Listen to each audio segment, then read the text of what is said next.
The Texas sun beat down on Darius Caldwell, turning the asphalt of the Evergrove Tech Solutions parking lot into a shimmering mirage. Heat radiated off the glass facade of the building, distorting the reflections of the sleek, modern architecture. He adjusted the Thompson and Myers logistics cap on his head, a small shield against the oppressive heat. Another delivery, another wait. Another opportunity to be treated like an insignificant cog in the machine. He wasn't bothered, not really. Or so he told himself. Each slight, each dismissive glance, each unpaid invoice, they were all pebbles adding to the steadily growing mountain of his resentment. He hadn't planned on doing anything about it, not consciously. But today, something felt different. The air hung heavy, thick with the promise of a summer storm, mirroring the tension coiling in his gut. He shifted the large package in his arms, the weight of familiar comfort. The rhythmic thump of his own heart echoed the quiet hum of the delivery van's engine idling nearby. He watched a group of Evergrove employees emerge from the revolving doors, their laughter echoing across the parking lot, sharp and brittle against the silence of the afternoon. He knew the routine. He'd lived it countless times. He was invisible until he wasn't. The automatic doors hissed open, and he stepped into the air-conditioned lobby, a wave of cool air washing over him, a momentary reprieve from the furnace outside. The sudden change in temperature sent a shiver down his spine, a physical manifestation of the internal shift he was experiencing. He walked towards the reception desk, his footsteps muffled by the plush carpeting. The receptionist, a young woman with meticulously styled hair and a bored expression, barely glanced up from her computer screen. "Delivery for Mr. Foster," Darius said, his voice quiet but firm. He placed the package on the counter, the thud echoing in the otherwise silent lobby. The receptionist sighed, a sound of practiced indifference. "Sign here," she mumbled, pushing a digital pad towards him without making eye contact. He signed, the stylus cool against his fingertips, a stark contrast to the burning heat outside. He watched as she processed the delivery, her movements slow and deliberate, as if every second spent dealing with him was an unbearable burden. As he turned to leave, a familiar voice cut through the air. "Must be rough delivering packages in this heat," Bradley Foster drawled, his words dripping with a sarcasm so thick it could have been bottled and sold. Darius paused, his hand hovering over the door handle. He turned slowly, his gaze meeting Bradley's. He recognized the two men flanking Bradley, Trevor Sands and Jordan Mills, their faces mirroring Bradley's smug amusement. Their laughter followed him, a chorus of disdain. He took a deep breath, the cool air doing little to quench the fire that was beginning to ignite within him. He recognized this feeling, a quiet anger, a slow burn that had been simmering beneath the surface for months. He hadn't allowed himself to acknowledge it before, pushing it down, burying it under layers of professionalism and pragmatism. But now, standing in the sterile, air-conditioned lobby of Evergrove Tech, the dam finally broke. He knew, with a chilling certainty, that he was done. Done with the disrespect, done with the casual cruelty, done with being treated like he was less than. This wasn't just about the heat, or the long hours, or even the consistently late payments. This was about something deeper, something fundamental. This was about respect. He looked at Bradley, really looked at him, seeing past the expensive suit and the arrogant smirk, seeing the smallness, the insecurity that fueled his need to belittle others. He saw Trevor and Jordan, their faces contorted in amusement, their eyes devoid of empathy. And in that moment, Darius made a decision. He wouldn't retaliate with anger or aggression. He wouldn't stoop to their level. He would be smarter, more strategic. He would dismantle their arrogance, brick by brick, with the same quiet precision he used to build his own empire. He smiled, a small, almost imperceptible curve of his lips. "It has its challenges," he replied, his voice calm even. He turned and walked out of the building, leaving the three men standing in stunned silence. The heat outside no longer felt oppressive. It felt invigorating. The simmering anger had transformed into something else entirely, something cold, calculating, and utterly resolute. He reached into his pocket and pulled out his phone. He had a call to make. The game, he realized, had just begun. The afternoon sun slanted through the blinds of Darius's office, casting long stripes across the polished wood floor. He sat behind his desk, the worn leather creaking softly beneath him, the scent of old books and faint coffee lingering in the air. The encounter with Bradley Foster still simmered beneath his skin, a low, persistent hum of irritation. He'd played the part of the unassuming delivery driver well, he thought, a wry smile touching his lips. The mask of placid indifference had been meticulously crafted over years, a shield against the casual disdain of men like Foster. "Curtis, could you come in for a moment?" Darius asked, his voice calm and even, betraying none of the storm brewing inside. He tapped a finger against a stack of invoices, the stark white paper a stark contrast to the dark mahogany of his desk. Curtis, his operations manager, entered the room, a slight frown creasing his brow. "Everything all right, Darius?" he asked, his eyes scanning Darius's face, searching for a clue. He'd worked with Darius long enough to know that the placid surface often hid depths of unspoken thought. "I need you to look into something for me," Darius said, pushing the stack of invoices across the desk. "Specifically, Evergrove tax payment history." He paused, his gaze meeting Curtis's. "And I'd like you to pull up any employee complaints related to them." Curtis raised an eyebrow, a flicker of surprise crossing his face. He knew Evergrove was a significant client, their business a healthy chunk of Thompson and Myers' revenue. "Complaints? What kind of complaints?" Darius's silence hung heavy in the air. The rhythmic ticking of the grandfather clock in the corner suddenly seemed amplified, each tick a measure of the mounting tension. "Just anything related to interactions with their staff," Darius finally said, his voice carefully neutral. Curtis nodded, his frown deepening. He gathered the invoices and left the office, the faint click of the door closing behind him echoing in the sudden quiet. Darius leaned back in his chair, the leather groaning softly. He stared out the window at the bustling city below, the tiny cars crawling along the streets like ants on a hill. He could almost feel the weight of Bradley Foster's condescending gaze, the sting of his dismissive words. He closed his eyes, inhaling deeply, trying to quell the rising tide of anger. This wasn't about pride, he told himself. This was about principle. The silence was broken by the tap-tap-tap of Curtis's returning footsteps. He re-entered the office, his face pale, a stack of papers clutched in his hand.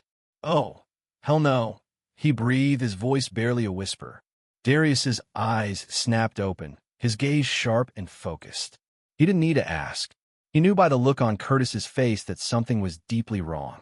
He took the proffered papers, his fingers brushing against Curtis's, feeling the tremor of barely contained anger radiating from him. The invoices spoke for themselves. Discrepancies, small at first, but growing steadily over time. Underpayments masked by complex jargon and convoluted billing practices. A systematic chipping away at what was rightfully theirs. Then he read the complaints. His drivers, men and women he respected and valued, subjected to humiliating treatment at the hands of Evergrove employees. Belittled, mocked, their time and effort treated as worthless. A knot tightened in his chest, a cold fury settling in his gut. This wasn't just about a few smug guys making jokes anymore, Darius murmured, his voice low and dangerous. This was a pattern. He looked up at Curtis, his eyes burning with a quiet intensity. "And I'm about to break it." Curtis met his gaze, a grim satisfaction spreading across his face. "What do you have in mind?" Darius's lips curved into a thin smile. He picked up his phone, the cool metal a comforting weight in his hand. "First, I'm going to make a call," he said, his voice calm and deliberate. "Then, we're going to teach Mr. Foster and his friends a lesson about respect." He dialed Rick Halpert's number, Evergrove's company lawyer, the gears of his plan already turning in his mind. He knew the contract inside and out, every clause, every loophole.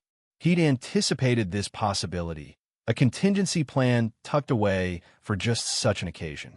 He listened to the phone ring, each tone a prelude to the storm he was about to unleash. He felt a strange sense of calm descend upon him, the quiet before the thunder. He was Darius Caldwell, the unassuming delivery man, and he was about to remind Evergrove Tech Solutions exactly who they were dealing with. The thought echoed in his mind, a silent promise whispered on the wind. The phone felt strangely heavy in Darius's hand, a small, cool weight that belied the seismic shift he was about to unleash. He took a slow breath, the faint scent of old leather and sandalwood from his office permeating the air, grounding him. Outside, the city hummed, a distant, muffled drone that was a stark contrast to the quiet tension coiled within him. Bradley Foster's voice, when it finally answered, was laced with the same casual arrogance Darius had come to expect. Foster. Just one word, clipped and impatient, as if the call itself were an unwelcome interruption.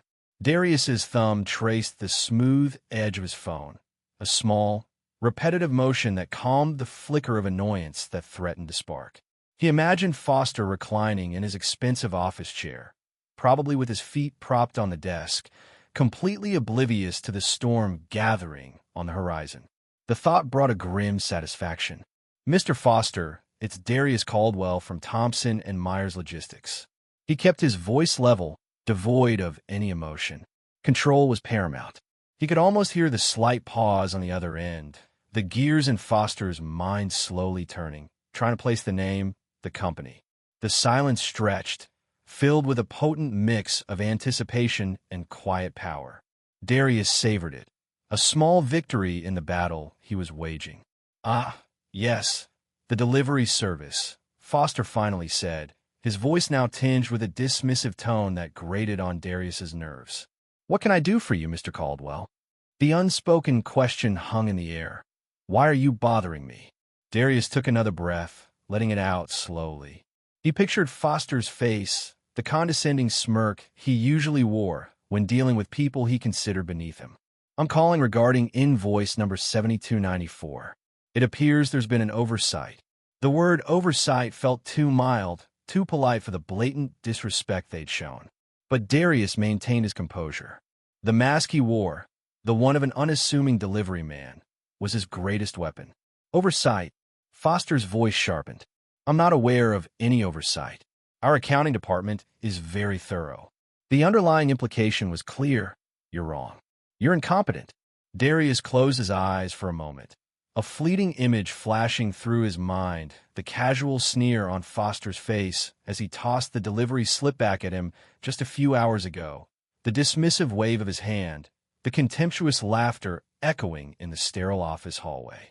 It fueled the quiet fire within him. "The oversight, Mr. Foster, is that the invoice remains unpaid, despite being delivered 3 weeks ago. And the further oversight seems to be the consistent pattern of disrespect shown to my drivers by your staff." His voice remained calm, yet the words carried a weight, a steeliness that finally pierced through Foster's dismissive facade. A beat of silence. Darius could practically hear the cogs turning in Foster's head, the sudden realization that something was amiss. "Look," Foster finally said, his voice now laced with a hint of unease. "I'll look into the invoice. These things happen. We're a busy company." He attempted to brush it off, to dismiss the issue with a casual wave of his verbal hand. But the tremor in his voice betrayed him. "Mr. Foster," Darius said, his voice still even, "I believe you misunderstand. I'm not here to negotiate. I'm here to inform you that we're done." He paused, letting the words hang in the air. "Effective immediately, Thompson and Myers Logistics is terminating our contract with Evergrove Tech Solutions." The silence that followed was deafening. Darius could picture Foster's face, the smugness replaced with a dawning horror. The sudden shift in power was palpable. "Terminate," Foster finally sputtered, his voice choked with disbelief. "You can't do that. We're one of your biggest clients." "I assure you, Mr. Foster," Darius replied, a ghost of a smile playing on his lips, "I can. And I am. Perhaps you should have considered that before you and your staff decided to treat my drivers and myself with such blatant disregard." He let the words sink in, the weight of them pressing down on the silence. "Myself." Foster's voice was barely a whisper. "Yes, Mr. Foster. I was the delivery driver you so casually dismissed this morning." The quiet satisfaction blossomed into something deeper, a sense of vindication. He could hear Foster's sharp intake of breath, the sudden understanding dawning on him. The silence stretched, thick with unspoken words. Then, Foster's voice, strained and desperate, filled the void. "Mr. Caldwell, please, let's talk about this." "There must be some misunderstanding." Darius hung up. The dial tone buzzed in his ear, a small, monotonous sound that was strangely comforting. He placed the phone back on his desk, the weight now gone, replaced by a profound sense of peace. The battle was just beginning, but he had struck the first blow, and it had landed precisely where he intended. The city outside continued to hum, oblivious to the seismic shift that had just occurred in a quiet, leather-scented office overlooking its bustling streets. But the aftershocks were coming. Darius knew it, and he was ready. The fluorescent lights of Evergrove Tech hummed, a dull counterpoint to the rising panic clawing at Bradley's throat. The taste of his overpriced latte had soured, a bitter film coating his tongue. He'd scoffed when the delivery man, Darius, had handed him the termination notice. A pathetic attempt at a power play, he'd thought. Now, the crisp white paper felt less like a bluff and more like a guillotine poised above his career. He could still see the faint amusement in the man's eyes, an unsettling calm that had unnerved him even then. "The delivery guy just fired us," he stammered, the words tumbling out in a disbelieving rush. Trevor and Jordan, perched on the edge of Bradley's sleek, minimalist desk, exchanged bewildered glances. Jordan, usually quick with a sarcastic quip, just stared, his mouth agape. Bradley had expected outrage, laughter, maybe even a condescending pat on the back for handling the little guy. Instead, he was met with an unsettling silence, broken only by the rhythmic tapping of Trevor's fingers against the glass tabletop. Bradley hated that tapping. It always seemed to amplify the tension, a subtle drumbeat of impending doom. He could feel the blood draining from his face, the room tilting slightly. This couldn't be happening. Not to him, not to Evergrove. He was Bradley Foster, head of procurement. He held the purse strings.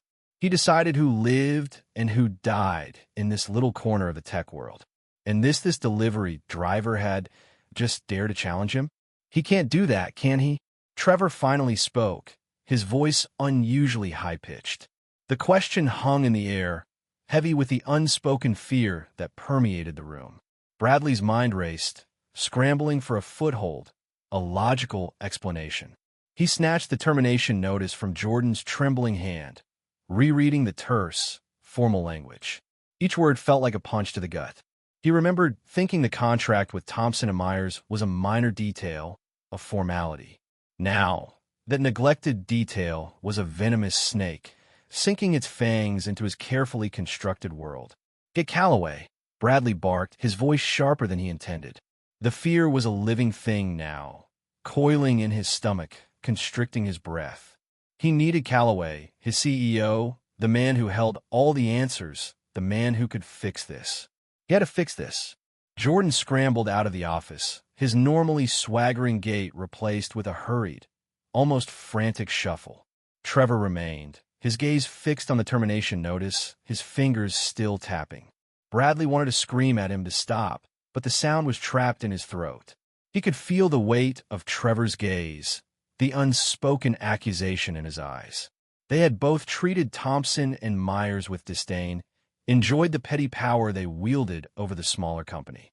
The casual cruelty of delayed payments, the dismissive comments, the sheer arrogance of their interactions, it all came rushing back, a tidal wave of regret. He hadn't considered the consequences. He never did.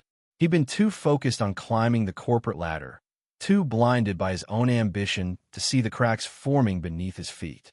Calloway arrived moments later, his face a mask of controlled fury.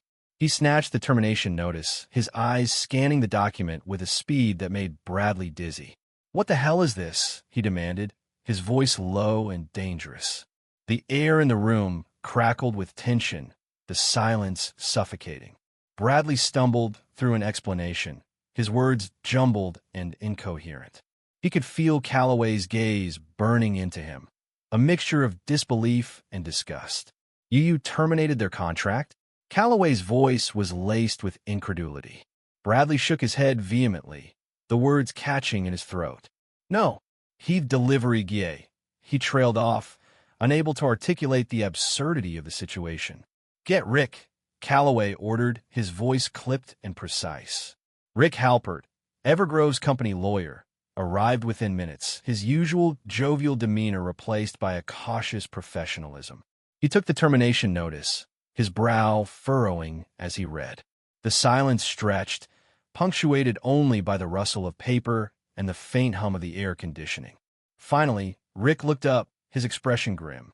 There's a clause, he said slowly, his voice heavy with implications. A termination clause. Thompson and Myers can terminate the contract with immediate effect if payment is consistently delayed beyond the agreed terms. Bradley felt a cold dread wash over him. He vaguely remembered seeing that clause, dismissing it as standard legal jargon. Now, those words were a death knell, echoing the demise of his carefully curated career. Calloway's face was ashen. He turned to Bradley, his eyes blazing with a cold fury that chilled him to the bone. You assured me all invoices were processed on time, he hissed, his voice barely above a whisper. Bradley opened his mouth to protest, but the words wouldn't come. He knew it was a lie. He'd stalled payments, relishing the small, insignificant power it gave him over Thompson and Myers. He'd never imagined that such a minor transgression could have such devastating consequences. Just then, Jordan reappeared, his face pale and drawn. Sir, there's AA video, he stammered, holding out his phone. On the screen, a grainy video was playing. It showed Bradley, sneering and dismissive, handing the delivery driver a meager tip. The audio was clear, capturing his condescending tone, his casual cruelty. The comments section was exploding, a torrent of outrage directed at Evergrove. The video was going viral. The realization hit Bradley with the force of a physical blow. He hadn't just lost a contract. He had destroyed Evergrove's reputation. He had single-handedly brought the company to its knees. The tapping of Trevor's fingers stopped. The silence that followed was deafening. The rhythmic tapping of Darius's pen against the polished mahogany desk was the only sound in the otherwise silent office. His gaze was fixed on the laptop screen, a faint, almost imperceptible smile playing on his lips. Curtis, perched on the edge of a leather armchair, let out a low whistle. The glow of the screen illuminated the room, casting dancing shadows that mimicked the chaotic scene unfolding on the news website. Evergrove Tech Solutions, once a gleaming titan of the tech world, was now imploding, its carefully constructed image crumbling like dried clay. Darius had anticipated this. He'd played the long game, a game of patience and precision. Not out of a desire for revenge, though the sting of their casual disrespect still lingered, but for something far more profound: respect. Respect for himself, for his drivers who were the backbone of his company, and for the very principles of fair business practice. He'd known, with a certainty that settled deep in his bones, that arrogance was a flimsy foundation. It might hold for a while, propped up by fleeting success, but true strength lay in humility and respect. Man, they're in full meltdown mode, Curtis remarked, shaking his head in disbelief. That company's circling the drain. His voice held a mixture of awe and satisfaction. He'd witnessed firsthand the casual cruelty inflicted by Evergrove's employees, the snide remarks, and the delayed payments that threatened the livelihoods of their drivers. Darius's eyes didn't leave the screen. He watched as talking heads dissected the downfall, analyzing the leaked emails and social media firestorm that had engulfed Evergrove. Lena, his quietly efficient assistant, had played her part perfectly, releasing the evidence at the precise moment to maximize the impact. He'd chosen her specifically for her discretion and her unwavering loyalty. Trust was a currency more valuable than any contract. Respect gets you further than arrogance ever will, Darius finally said, his voice low and steady. It wasn't a boast, but a simple statement of fact, a truth he'd learned through years of navigating the complex world of logistics. Curtis chuckled, the sound echoing in the quiet office. You could say that again. Bradley Foster's face priceless. He'd met Foster several times, the man's disdain radiating off him like heat. It had been a calculated risk, letting Foster's arrogance fester, but Darius knew it would ultimately be their undoing. A soft ping from Darius's phone broke the silence. He glanced at it, his expression shifting from quiet satisfaction to something akin to amusement. It was a notification from his operations team. A new client, a large pharmaceutical company, requesting a substantial contract for their distribution network. The irony wasn't lost on Darius. As Evergrove crumbled, Thompson and Myers Logistics was rising, attracting clients who valued reliability and respect over superficial charm and empty promises. He swiveled in his chair, the smooth leather creaking softly. "It seems," he said, a subtle glint in his eye, "that the universe has a sense of poetic justice." He felt a surge of something akin to peace, a quiet satisfaction that went beyond the immediate victory. He'd proven his point, not just to Evergrove, but to the entire industry. Curtis leaned forward, his interest piqued. "What's that?" Darius tapped the notification on his phone, the small screen illuminating his face. A new client. Big one. He could almost hear the gears turning in Curtis's head, calculating the potential revenue, the expansion possibilities. "Well, Curtis breathed, a slow grin spreading across his face. He'd been with Darius from the beginning, witnessing the company's growth from a small, local operation to a major player in the logistics industry. This new contract, coming on the heels of Evergrove's demise, felt like a validation of everything they'd worked for. Darius felt a warmth spread through him, a sense of camaraderie and shared purpose. He knew Curtis understood. This wasn't just about profit. It was about building something sustainable, something built on mutual respect and unwavering integrity. He met Curtis's gaze, a silent acknowledgement passing between them. They'd faced challenges before, navigated treacherous waters, but they'd always emerged stronger, their bond forged in the crucible of shared experience. This, Darius knew, was just the beginning. The fall of Evergrove was a ripple, a small disturbance in a larger ecosystem. But the message it sent would resonate, a stark reminder that true power wasn't wielded through arrogance and intimidation, but through quiet strength, strategic action, and unwavering adherence to principle. He closed his laptop, the screen going dark, a symbolic end to one chapter and the beginning of another. The quiet hum of the air conditioning filled the silence, a subtle backdrop to the unspoken understanding that hung in the air. They had work to do. The sterile white walls of Evergrove Tech seemed to mock Bradley Foster's mounting anxiety. The sleek, modern office, usually a symbol of his success, now felt like a cage. Richard Calloway, CEO and owner of Evergrove, paced before the panoramic window overlooking the city, a tempest brewing behind his usually composed facade. Each stride echoed in the suffocating silence, punctuated only by the frantic tapping of Bradley's fingers against the polished mahogany table. He felt a prickle of sweat on his forehead, the air conditioning suddenly ineffective against the rising heat in his veins. Richard stopped abruptly, his back still to Bradley. "Fix it," he commanded, his voice low and dangerous, a rumble that vibrated through the room.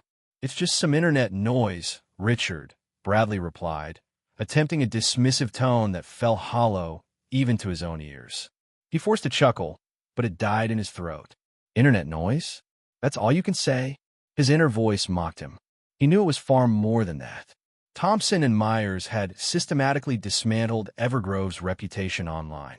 Every negative review, every delayed shipment, every instance of their shoddy customer service, all amplified, meticulously documented, and broadcast for the world to see. The stock price had plummeted. Clients were pulling out. The internet noise was a cacophony of impending doom. "Noise?" Richard spun around, his eyes blazing. "Our stock is down 20%. We've lost 3 major clients in the last hour. Investors are calling, demanding answers. And you call it noise?" His voice rose with each word, a crescendo of barely controlled fury. Bradley shrank back in his chair, the plush leather offering no comfort. He opened his mouth to speak, but no words came out. His carefully constructed world of power and privilege was crumbling around him. The smug satisfaction he had felt just days ago, watching the delivery driver scramble to meet his unreasonable demands, now tasted like ash in his mouth. He had underestimated Darius Caldwell, dismissed him as just another insignificant cog in the machine.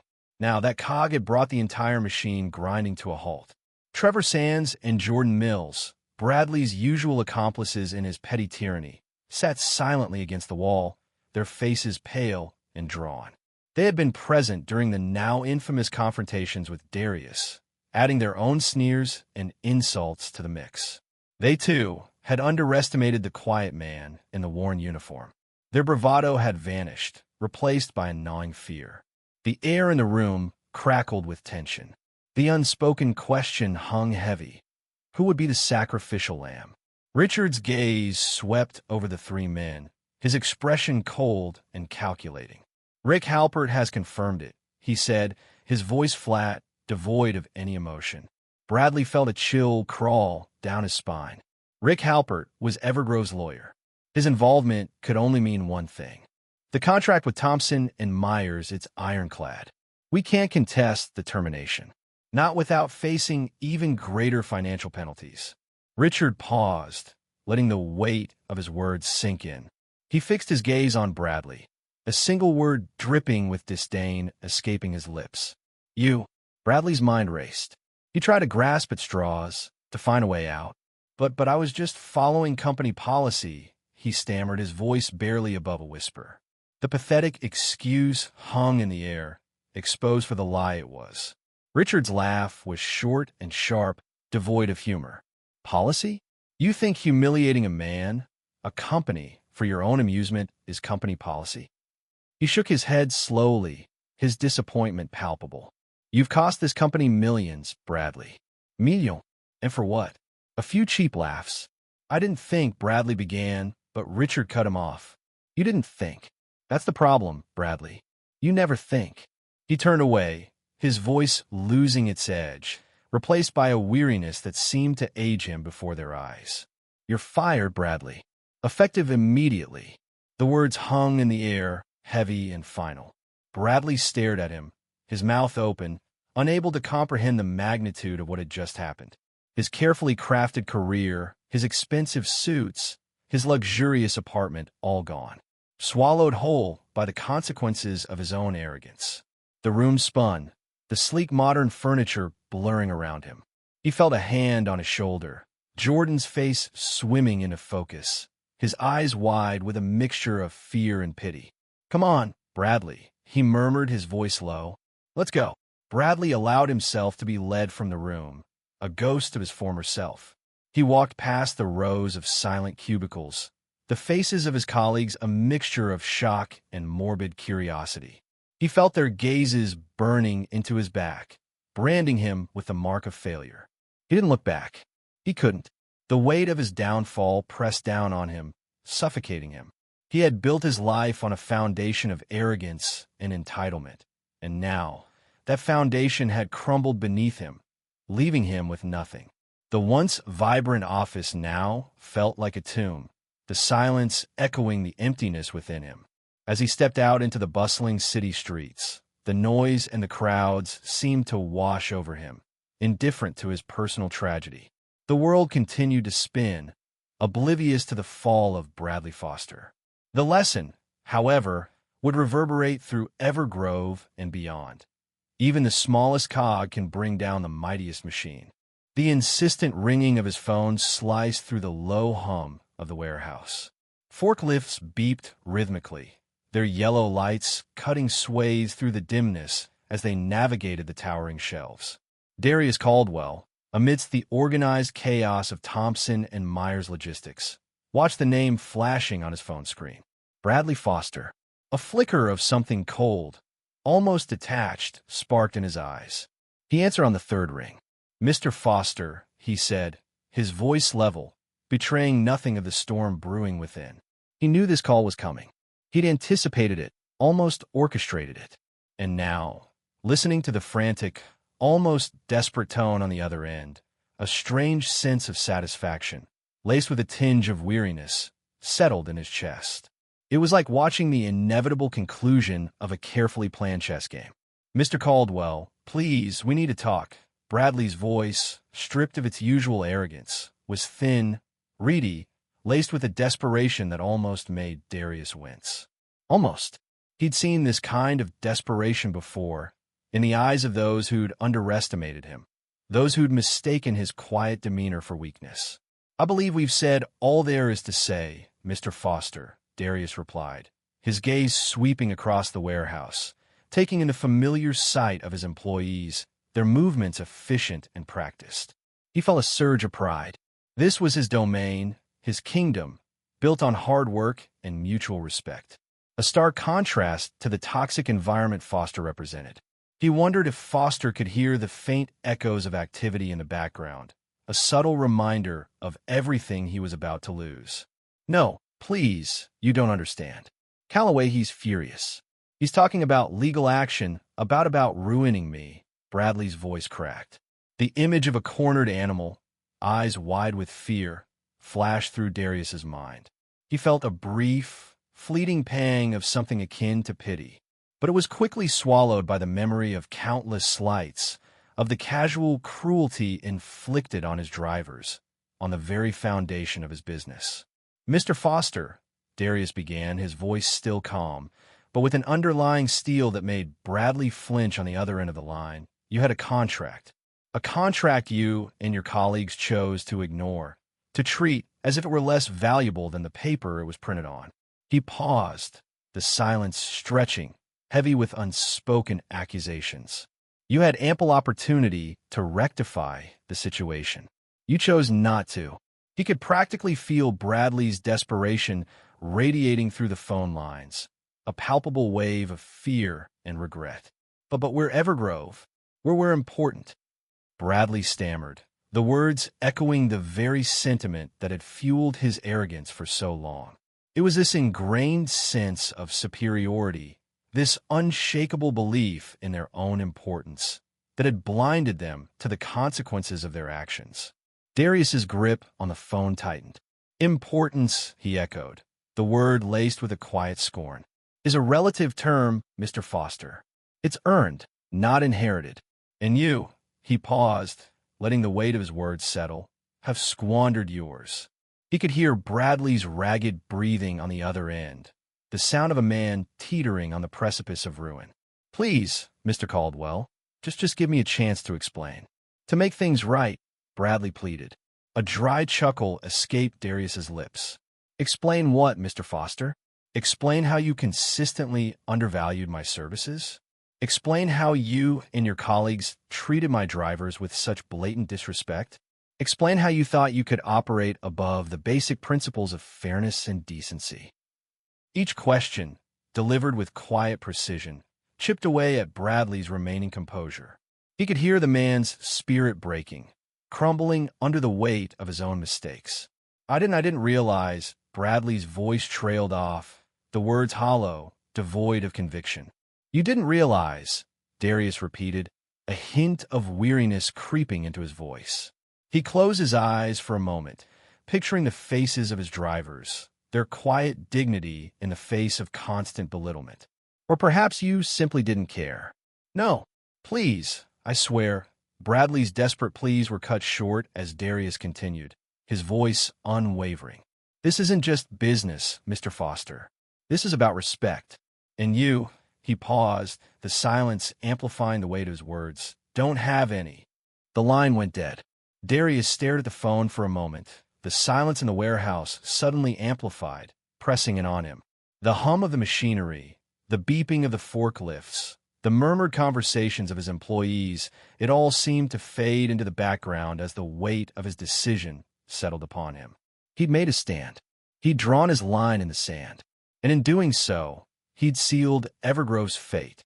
He slipped the phone back into his pocket, a strange sense of calm washing over him. The game was over, and he had won. He turned and walked back into the heart of his warehouse, the rhythmic sounds of his business a comforting symphony in the aftermath of the storm.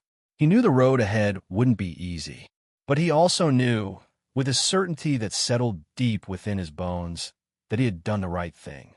He had defended his people, his principles, and, in the process, he had redefined the meaning of respect in his industry. The late afternoon sun cast long shadows across the Thompson and Myers warehouse, painting the concrete floor in stripes of golden gray. The air, usually thick with the rumble of forklifts and the shouts of workers, held a strange stillness. Darius Caldwell stood near the loading dock, his hands clasped behind his back, watching the last of the day's shipments being loaded onto a waiting truck. The quiet hum of the warehouse, the rhythmic beep of the reversing trucks, these were the sounds of his success, a symphony more satisfying than any boardroom applause. He'd built this company from the ground up, brick by metaphorical brick. And today, he protected it. A young driver, barely out of his teens, approached hesitantly. He fidgeted with the brim of his cap, a nervous habit Darius recognized from his own younger days. "Mr. Caldwell, sir," the young man began, his voice barely above a whisper. Darius turned, a faint smile playing on his lips. The boy, he remembered, was new, eager to prove himself. "Yes, Michael." "Sir." Michael swallowed, his Adam's apple bobbing nervously. "I just wanted to ask how were you so calm back there? With those Evergrove people?" Darius could almost hear the unspoken question echoing in the cavernous warehouse. How had he, the quiet, unassuming Darius Caldwell, managed to dismantle a tech giant with such calculated precision? Darius chuckled, a low rumble in his chest. He looked out at the bustling activity of the warehouse, each worker a cog in the well-oiled machine he had created. "Son," he began, his voice soft but firm, "success is the loudest response. You don't waste energy on people beneath your standards. You just remind them who's really in control." He paused, letting his words sink in. Michael's eyes widened, a flicker of understanding igniting within them. Darius continued, "Those Evergrove executives, they thrived on their perceived power. They mistook silence for weakness, humility for subservience." He traced a finger along the smooth metal of a nearby forklift. "They never saw me coming." A wave of weariness washed over Darius, a subtle tremor beneath his carefully constructed composure. The day's events had taken their toll, the emotional exertion a far greater strain than any physical labor. He closed his eyes for a moment, picturing Bradley Foster's ashen face, the stunned silence that had fallen over the Evergrove office. The memory brought a grim satisfaction, a quiet affirmation of his own strength. He had chosen his battles carefully, waited for the opportune moment, and then struck with the force of a coiled viper. He'd given them chances, subtle warnings they'd been too arrogant to heed. Now, they would pay the price. "Respect, Michael," Darius continued, his voice regaining its steady cadence, "is the cornerstone of any successful business. Not just respect for those above you, but for everyone. From the CEO to the delivery driver, every link in the chain is essential." He placed a hand on the young man's shoulder, a paternal gesture that resonated with a depth of meaning far beyond the simple act itself. Never underestimate the power of quiet strength. A roaring lion may attract attention, but a silent wolf takes down its prey. Michael nodded slowly, absorbing Darius's words like a thirsty plant soaking up rain. The warehouse hummed around them, a testament to the principles Darius held dear: respect, integrity, and the quiet, unwavering pursuit of excellence. These were the values that had built Thompson and Myers, the values that had weathered this storm and emerged stronger than ever. In the days that followed, the ripples of Darius's actions spread throughout the business community. News of Evergrove Tech's downfall traveled like wildfire.